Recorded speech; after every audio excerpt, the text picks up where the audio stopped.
Would you mind telling us a little bit about your background? Sure. What in specific are you looking to know? Like your wrestling or anything about that kind of. Okay. Well, I started in 1991. In November of '91, I was 15. Started wrestling then. All wrestling underground stuff. You wouldn't find a mention of it anywhere. Around '94, I first got into the independents, and then I moved to Pittsburgh. We started wrestling at the Pitt Theater there. It was a cement-floored venue. We wrestled right on the cement. We started selling the theater out, and Pittsburgh indie promoters got wind of it, and that's how they picked me up. I worked the Pittsburgh circuit from '94 to about '96.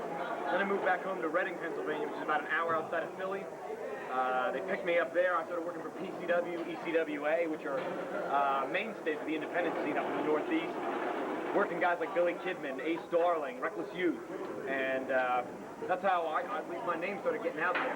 Finally this year in '99, I'm starting to do a lot more traveling. I work with Hellfire Wrestling out in Detroit, which is run by Insane Clown Posse. I come here for, I come all the way down to Tampa, which is quite a haul for IPW Hardcore. I do Mid-South Pro Wrestling in Texas, IWU in Atlanta, I do Alabama, South Carolina, what the heck's up in Connecticut? New England Wrestling in Connecticut, something in Rhode Island, in New Jersey. I can't even keep track of it. I did shoot fighting for a while too. I don't do that anymore though. That got to be, I don't have a very strong martial arts background, but I used to do strong style shoot fighting, whatever you want to call it, with the GAME promotion, GAME, out of Pittsburgh. It's all shooters. Brazilian Jiu-Jitsu guys who whoop up on your butt 24 hours a day, 7 days a week. And I didn't shoot fighting until I got tired of getting my butt kicked. And then I stuck to the pro stuff. Okay. What influenced you to become a fan? I hated wrestling growing up. I hated it. I saw a friend of mine had, I guess it was still closed circuit TV. I don't think it was pay-per-view. Hogan and the Warrior, he had. God, was that boring. I watched it and I was like, you've got to be kidding me. It was the most terrible, awful, boring thing I ever saw. I was turned off to wrestling, never watched it. One night in 1990, I was flipping through, and I caught WCW when they had brought Jushin Liger over. He fought Brian Pillman here in the States on 3 occasions, and I was fortunate enough to see one on TV. And Liger is the antithesis of the Ultimate Warrior. The Warrior who's stupid and plodding and boring and unwatchable, and Liger who's beautiful and graceful and artistic in the air. You couldn't have two more polarized opposites, and I saw Liger and I said, that's what I want to do. I don't want to wear the idiotic face paint and tassels around my arms, and all I can do is a clothesline and a shoulder tackle. I want to be like that guy, Jushin Liger. When the time came to pick a ring name, they said, take something that means something to you, and I took Lightning as a tribute to his Thunder nickname. It's been Liger.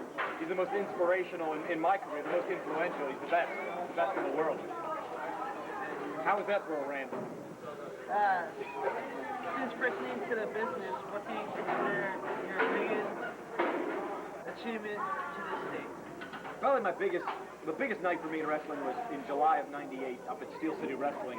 We had a three-way dance for the junior title up there, kind of like we had tonight, but no forklift. And it was Christian York, who was the champion at the time, Reckless Youth, and myself. And I wound up pinning both Christian and Reckless in order to win the title. And that was an accomplishment in itself. Pin Reckless Youth, everyone knows. He's number 50 in the PWI 500. Talent-wise, he's light years ahead of guys who have much bigger positions in this business. He can circle around 90% of the guys in the Fed and in WCW. That's not a joke and that's not a rib. There's nobody more talented than Reckless Youth on the independent scene. And to beat him meant so much to me, and the crowd was responsive. The crowd appreciated our effort. And it's so rare that you can go out there and give 110% of yourself and put your heart into a match, and the crowd, it was like you farted in church. They couldn't care, But that night in particular, they really cared, and that meant a lot to me. Not just to beat Reckless, but the audience appreciated what we did. Out of the promotions that you've worked with so far, which has been the worst?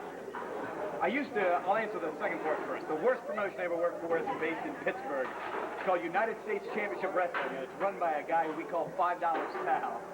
And you go out there and you kill yourself, you die. You do 15 planches, topes, you die, you spine shoot out your butt, you'd be a bloody mess, you'd come back, and swarthy Sal, $5 Sal, would wad up a $5 bill in his hand, and he'd say, thank you, brother, for coming in from the other end of the state. I'm having a little trouble taking care of you tonight. And you think, okay, maybe it'll be a 20. And you get out of your car, and it takes 5 hours for me to drive you when they promote. And I'd unroll this sweaty little bill, and it'd be an Abraham Lincoln, a $5 bill, and I would think, this is the worst. But that's what you had to do to break in, you know, you had to put up with that crap. And we did that for like a year. But the best promotion, that varies.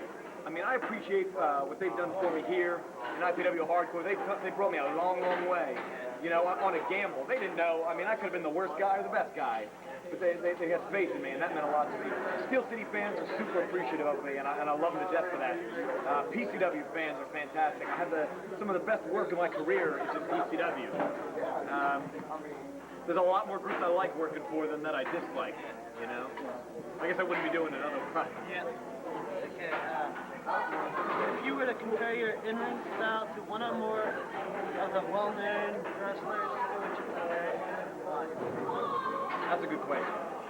There's, when people ask me who influenced my style most, there's four guys, I think. The first Tiger Mask, Satoru Sayama. You can't use the expression poetry in motion and mean anyone other than him. If you ever wanted to watch one wrestling match to convince you that you're a wrestling fan, you need to watch Tiger Mask. Tiger Mask #1, he was only around for 2 years, from like 81 to 83, but God love him. Jushin Liger, obviously. I took a lot from Ray Jr. before he got so watered down in WCW.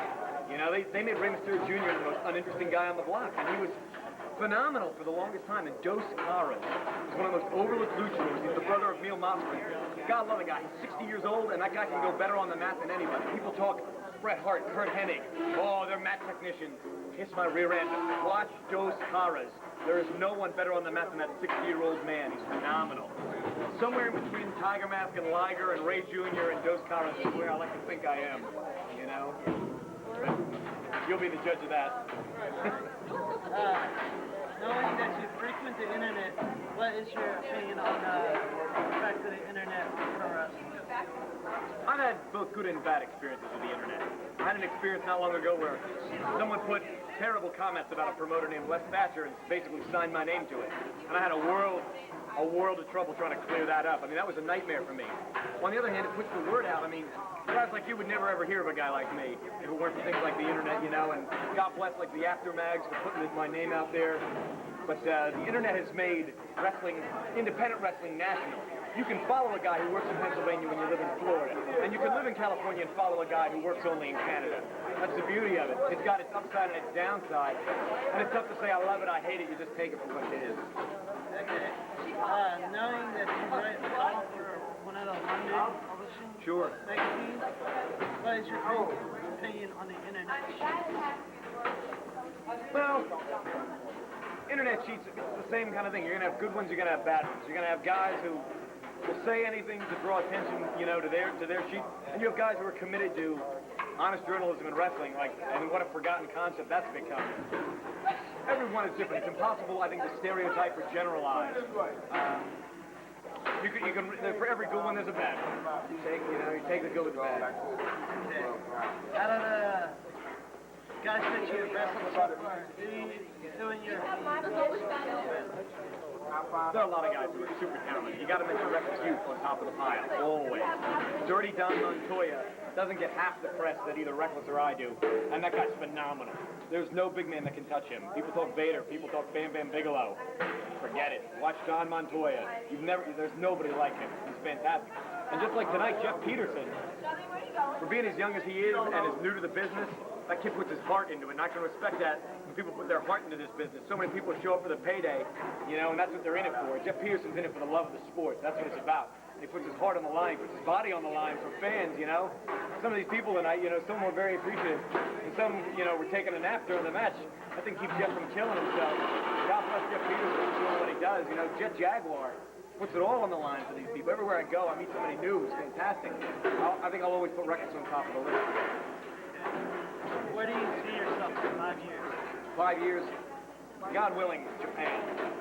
If someone called me tomorrow and said, come work in Japan, never work in the United States again, I would think the heavens opened and God smiled on Mike Quackenbush. Send me to Japan, send me to New Japan, send me to Michinoku Pro, send me anywhere but the United States. I hope, what I'd like to be, hey, knock that off over there. What I'd like to be in 5 years is like Best of the Super Junior. In the middle of the Tokyo Dome, to come down the aisle at the Tokyo Dome, for them to announce your name and those people respond, they respect you in Japan. To win the respect of Japanese fans means so much more than anything I could ever do in my career. You know, I would drop everything I've got in a heartbeat. I'd sell my house and throw away my car, and I'd be in Japan tomorrow if they'd ask me. If you were in a room with Eric Bischoff, Vince McMahon, and Paul Heyman... I would run out. Oh. Okay. What do you got there? No, go ahead.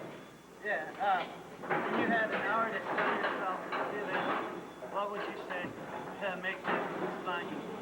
I don't think I could convince Vince McMahon to sign me, in all honesty. Vince has said himself, he hires TV stars, not wrestling stars. I'm not a TV star. I don't have the look, I don't have the build. I put my heart into this because I love to wrestle. I couldn't get a job with Vince McMahon if I had 10 days of his time on an abandoned island to convince him I was his best friend. Eric Bischoff, I don't think he'd be interested in me either, frankly. I mean, he's got a loaded division. He's got so much talent, you know? I mean, granted that sometimes they don't do the best job with it, but they're dripping with talent. You know, I can't even pretend to kid you that I can touch Juventud Guerrera or the new fellow they got, Blitzkrieg. Yeah, he's a spot monster, but he's fantastic. I mean, you can't put me in a class with those. In all honesty, you can't. I don't think I could convince Bischoff to give me a shot. Paul Heyman, maybe. He keeps garbage, and by that I mean the garbage style of wrestling. I don't mean garbage. I mean the garbage style of wrestling. He keeps it separate from. He's got super crazy into Tajiri.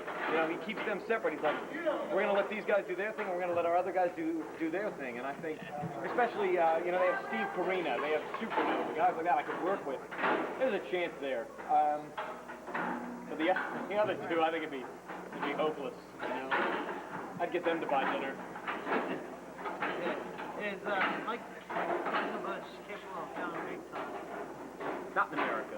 Not realistically. I don't have what it takes to be big time in America. I come here and I look at these guys. You know, there are guys here who are, and by that I mean here in IPW hardcore, there are guys dripping talent. There are guys here with the look, with the build. You know, they can carry the character, they're good on the mic, their work is fantastic. Those are the guys who are going to get the shot in the American big times, you know. They're paying their dues here, and it's going to pay off for them there. But I don't think there's anything I could do to make it to the big time in the United States, you know? And I haven't committed myself. I don't delude myself to think, oh, you know, it's going to be me one day, you know? How can't they get out of the stunner? It's so cheesy. That's not going to be me. You know, that's somebody else's spot. I'll go to Japan or Mexico or wherever. Okay. If you were told that one of the big three would sign you, but you had to ditch your gimmick, what would you do? I don't know about that. A lot of people say, oh, you gotta do what you gotta do to make the money. And I've seen some of the most horrendous, horrible, terrible gimmicks ever, you know. And I think if they said that to me, that would be, I wouldn't even come to the table with that. You know, if we want to change a little of this or a little of that, or make you more of a jerk, or make you a little more of this, you know. But if they're like, hey, look, we got this great gig for you at the wrestling mime, or you know, or hey, you could be the wrestling janitor. You know, I've worked too hard. You know, I don't want that for myself. You know, and if some guys, if that's what some guys are after and that's their break, power to them, go for it. But I know that's not what I want for myself. It's for some people, it's not for everyone, and I'm not one of the people it's for. Have you ever bladed yourself or anyone else? Have I ever? Bladed? Touch yourself? No. I've been busted open a few times, but that was involuntary. Okay. What injuries have you received during your career? From when I started, I've had this shoulder separated once, and this one separated twice. I broke these two fingers. I had, oh my God, what else? 2 cracked ribs, 3 bruised ribs. Fractured my skull in May of '95. I was off for 12 weeks for that. Everything. I broke my nose, if you can break it, I broke it. Ankles, whatever. Have you ever sustained an injury during a match? And how did that match? When I fractured my skull in a match which was in Pittsburgh, it was doing a split-legged moonsault, and the match had to continue, and no one knew what had happened, and I was having a violent seizure in the ring, and the match just went on. It was a tag team match, and the match went on around me, and they just continued to film it for television, and they counted to 3, they took it off the air, and they medevaced me out. I mean, that was it. I saw it on TV. That's the only way I know. Okay. What is your opinion on the state of wrestling today? Wrestling is both stronger and weaker than it's ever been. There's never been more of a buzz for wrestling. The independents are red hot. You couldn't ask for anything more. People in Florida know who I am. That's wrong. I'm nobody. People shouldn't know who I am. Because wrestling's so hot right now, they do, and that's great. it's also bad because for every time you reach an apex in wrestling, you're also going to have the nadir. It's going to rise high and it's going to sink to an equal low, and a lot of people are going to get flushed away from the business when wrestling plummets. That's a shame. You know, like right now in Japan, they're going through a terrible recession. The Asian economy's in the toilet. And Japanese wrestling is like, it's in the toilet. You know, you read Japanese wrestling results, they got 30 people paid in attendance. That's a crying shame. Those are some of the most talented people in the world. And yet you've got guys here who can't work their way out of a paper bag who are packing, you know, arenas every Monday night. It's strong. People love it, and it's part of pop culture, and that's great for now. But it's also bad because we're setting up for a very big fall. What is your opinion on East Coast? You mean the indie scene or just... Just indie scene on the East Coast. Indie scene on the East Coast is a strong scene. It's a wonderful scene for me. I learned more on the East Coast than I learned anywhere else. You know, I learned more from alongside guys like Ace Darling and Devin Storm, Reckless Youth, those guys who took me under their wing and showed me, you know, hey, look, what you're doing really is a big load of crap, and it was. You know, I was terrible. I wouldn't tell you tape of my old stuff in good faith. It was rotten. And they taught me so much about it, and they're very mentoring. They're very friendly. You know, they're not. You go some places and people want to comp an attitude with you. You're like, you know, who are you? And they're very. It's like a family up there, and I'm very lucky that a lot of places I go, they're very welcoming. And it's strong. It's strong on the East Coast. It's obviously strong down here. I mean, look at IPW that's running, what, I don't even know, 6 times a month? I mean, that's phenomenal for an independent to do. Indies are good everywhere. They're good on the East Coast and they're good everywhere. Okay. If you had to retire today, what would you be remembered for? Being that skinny jabroni on every freaking show people go to. I don't know. I'd like to be remembered if I retired for being innovative. I would like people to say, you know, that guy always did something new. He always did as much as he could to entertain. You know, I don't think people are ever going to go, he was the independent legend, or right after Reckless Youth, he was the next best, you know. Maybe they would say that, but that's not what I would want. I would want to be remembered that I always put my heart and I always put my love for the sport first. You know, and it didn't matter if there were 2 people falling asleep out there, one of which being the ring announcer, the other being the ref, or 2,000 people. I always gave it my all. That's what I would want people to remember me for. Thank you for your time. Hey, thanks for talking to me. I You're welcome. hope it doesn't turn out like a shit.